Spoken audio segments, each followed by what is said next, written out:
Let's start this bulletin with our top focus this hour. Israel and Gaza conflict has only escalated since yesterday. After a surprise escalation by Hamas, Israeli PM Benjamin Netanyahu has vowed mighty vengeance. Thousands of rockets continue to fly over Gaza and Israel's skies.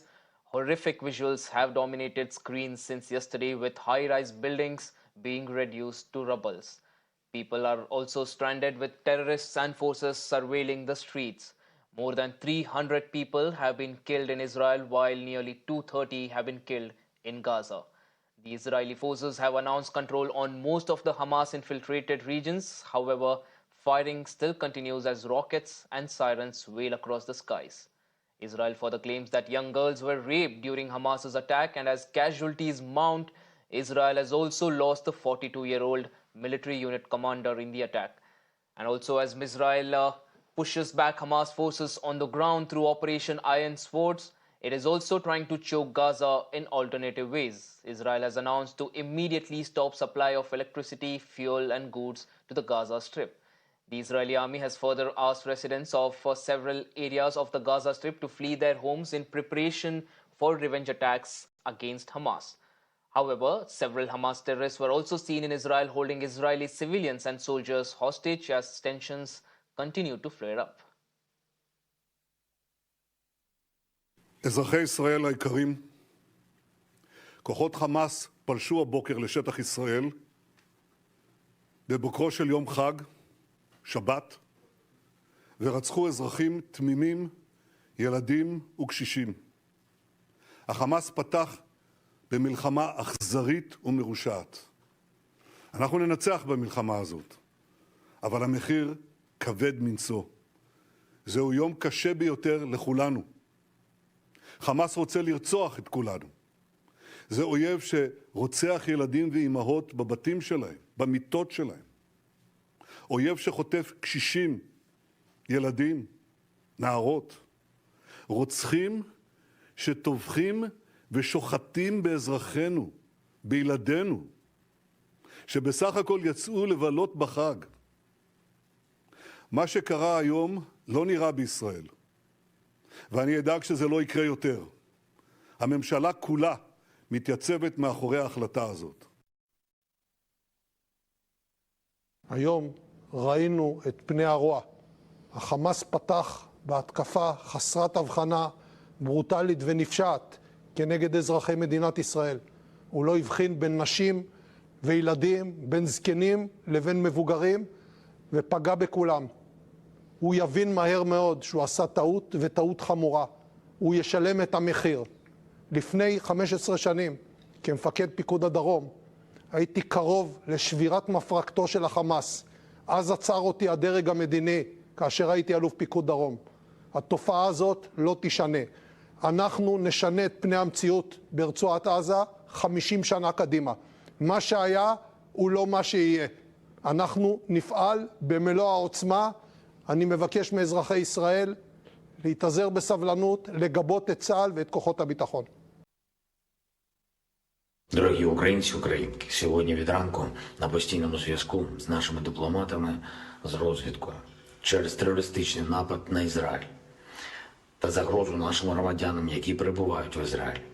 Створено оперативний штаб при МЗС України. Всі служби та наше посольство відслідковують інформацію щодо громадян України, які могли опинитись у небезпеці. Станом на зараз перевіряється інформація про можливу загибель однієї громадянки України та проводиться розшук 2 наших громадян. Як тільки будуть перевірені деталі щодо цих людей, українські дипломати повідомлять суспільство. Будь ласка, дорогі українці, якщо ви перебуваєте зараз в Ізраїлі, будьте максимально уважні, дотримуйтеся інструкцій від сил безпеки. Meanwhile, in view of the unprecedented warlike situation in Israel, India has issued an advisory for its nationals. India has asked all Indian nationals in Israel to remain vigilant and observe safety protocols. In the advisory, India has also requested the nationals in Israel to exercise caution, avoid unnecessary movement, and also to stay close to safety shelters. India has also set up a 24-hour emergency helpline number for its nationals in Palestine. The US, on the other hand, has approved an emergency military aid package of $8 billion for Israel, and Israeli PM also spoke to US President Joe Biden over the issue. The United States reaffirmed its commitment to Israel's right to defend itself and vowed to make sure that the key US ally had the means to do so. Defense Secretary Lloyd Austin said that the Pentagon would work to ensure that Israel has what it needs to protect its civilians from the indiscriminate violence and terrorism.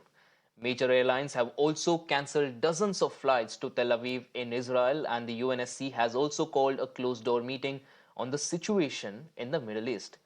Other world leaders like UK PM Rishi Sunak and French President Macron have also condemned the attack and have expressed solidarity with the victims.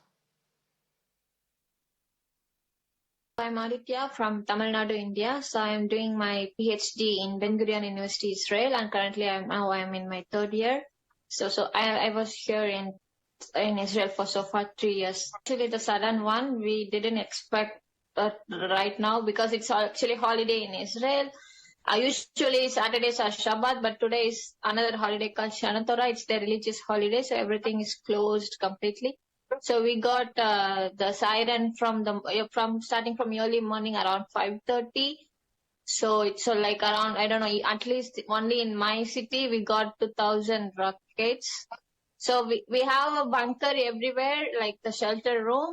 So from my apartment, it's like just 10 meters. I just need to go to down.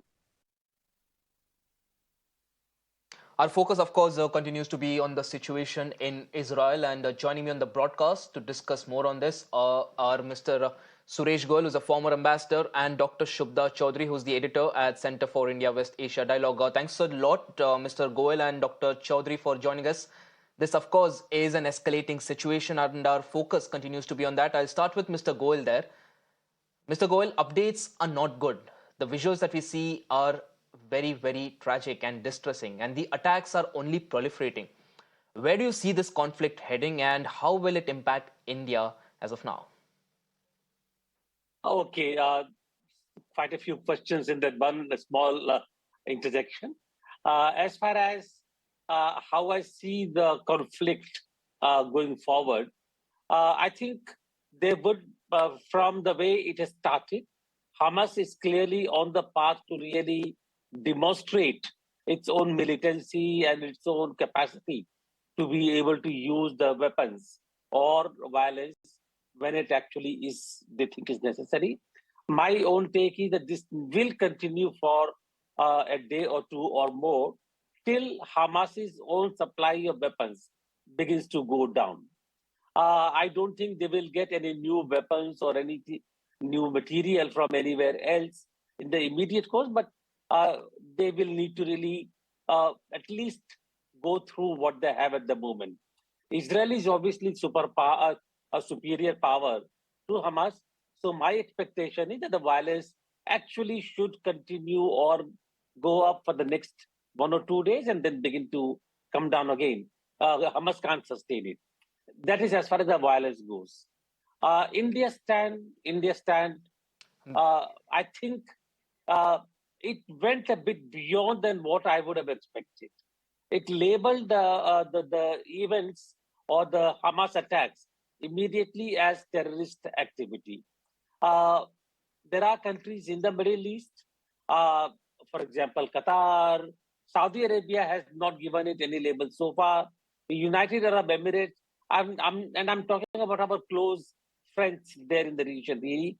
They have not described this either way, really. But I think we could have rejected use of violence for a political purpose. That would basically mean Hamas, but also Israel, but primarily Hamas.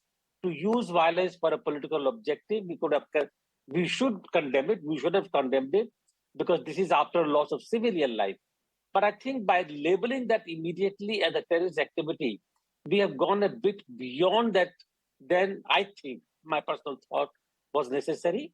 We could have waited for that to come from the Middle Eastern countries first before we went in there. I think I have covered both the Very interesting point, Mr. Goel, that you're making there, that India has not really played it safe in this time around. India has in fact gone ahead and labeled it a terrorist attack right from the word go.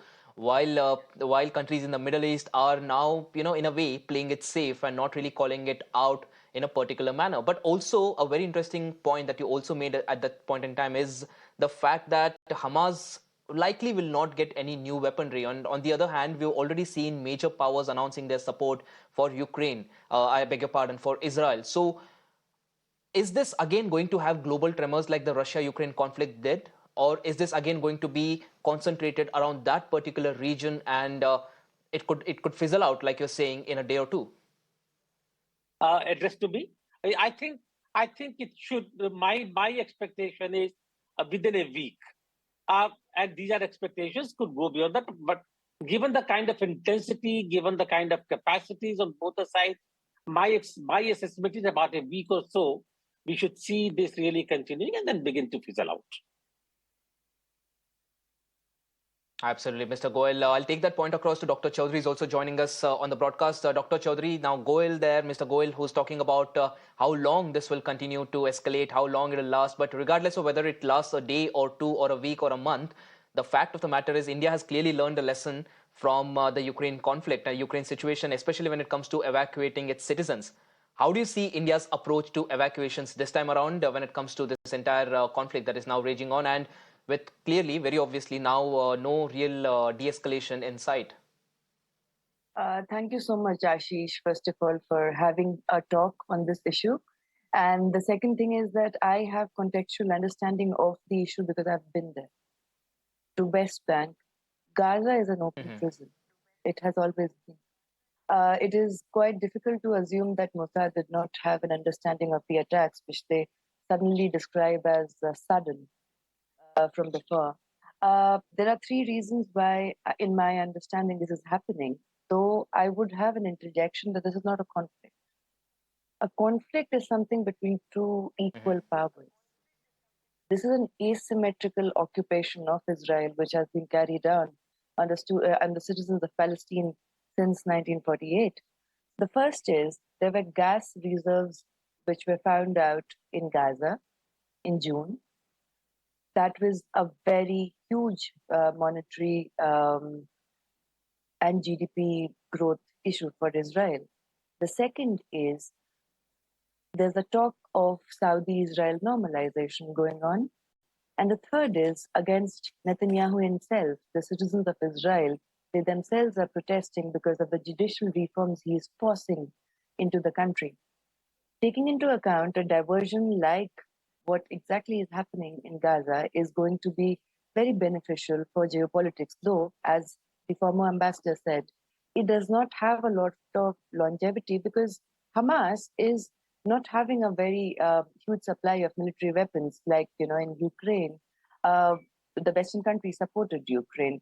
There is no one apart from few of the West Asian regional players who actually support Hamas. There's Hezbollah. To a certain point, there's China, there's Russia.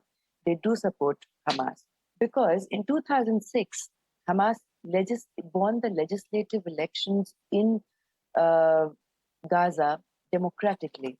But it was framed as a terrorist organization as soon as George Bush came to know that it is okay. They won it. Oh, they must be Muslims. Oh, they are terrorist organizations. Dr. Chaudhary, you made a very interesting point. Sorry, I had to interject you right there. You made a very interesting point that it is hard to believe that Mossad did not really have an idea about this particular attack that has happened. And, it's kind of surprising that you say that it is hard to digest that Israel did not really know of this and is calling it a surprise attack. What makes you say that? And also, given the sort of strides that the Hamas has managed to make and the sort of damage that it has managed to cause to Israel, it does look like Israel was sort of caught on the back foot, did not really seem like it was prepared. And again, that probably also goes on to say that Israel probably was not aware of this and it could indeed have been a surprise attack. What makes you say that Israel probably saw this coming?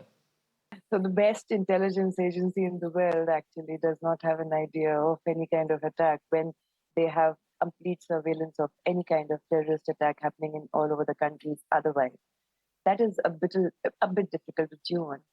At the same time, it can be maybe the intensity of the attack was not imagined by Israel. That is a different matter altogether. But this is not something which can be sustained for a very long time. Gaza is an open prison. Israel has brutally incapacitated everyone over there. There is human rights abuse. It's an apartheid state. So I'm not supporting Hamas and the militancy that is, but the reason and the root cause which is causing all of that also needs to be brought out. That is one of the reasons why the West Asian countries and the regional players are not speaking immediately about it, because they understand that the Western narrative which is playing out is in the favor of Israel. So, as I told you, it's an All right, asymmetrical Dr. Chaudhary, very conflict. interesting point that you're making there about the situation in Israel, and of course, a very different perspective to what we have been hearing on mainstream media. And of course, we appreciate your inputs on that. And thanks a lot to Mr. Goel for also joining us on this broadcast. Again, the situation in Israel is something that India will continue to monitor and keep a close eye on, given the sort of involvement and the sort of interest that India has in Israel as well.